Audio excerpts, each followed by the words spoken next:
Bonjour à tous. Aujourd'hui, nous allons voir la différence entre le futur simple et le futur proche. Mes étudiants font souvent la confusion et donc j'aimerais éclairer cette question. Voyons le futur simple. C'est un temps de la conjugaison.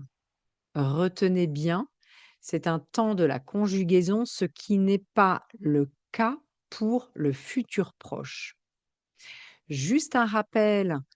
Pour la construction, vous utilisez le verbe en entier et vous ajoutez les terminaisons du futur. Pour vous souvenir des terminaisons du futur, vous pouvez vous dire que effectivement, elles ressemblent au présent du verbe avoir, A-I, A-S, A-O-N-S, E-Z, O-N-T. Si je prends un exemple, je parlerai, je prends le verbe parler en entier et j'ajoute AI. Tu finiras, le verbe finir en entier. Nous entendrons, attention, pour les verbes qui se terminent avec un E à l'infinitif, nous enlevons le E et nous rajoutons les terminaisons, comme les verbes entendre, prendre, vendre, etc. Et nous le traduisons en utilisant le will.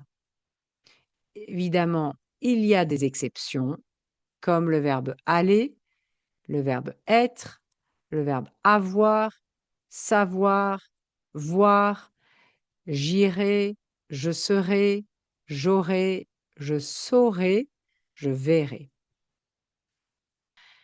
Voyons le futur proche qui, lui, n'est pas un temps de la conjugaison.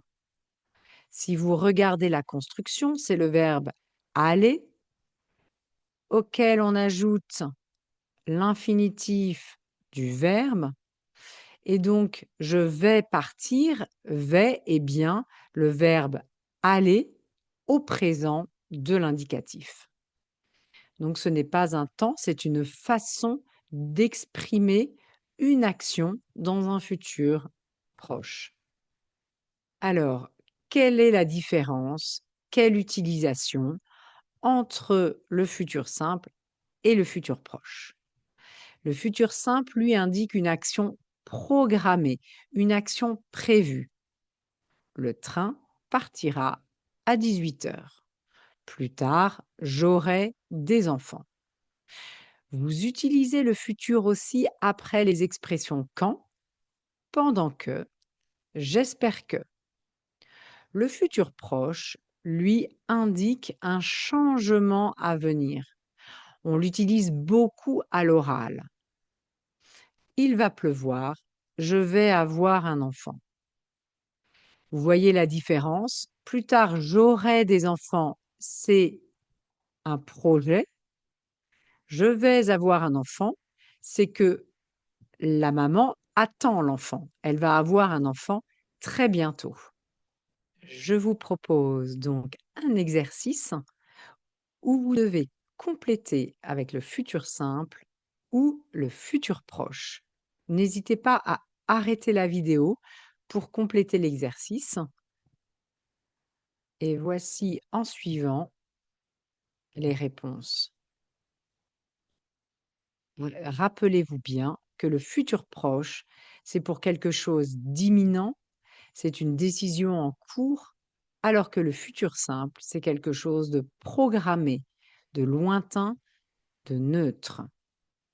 Merci à tous d'avoir suivi cette vidéo. N'hésitez pas à liker, à vous abonner à la chaîne YouTube ou encore mieux à souscrire à goodfrenchtip.com.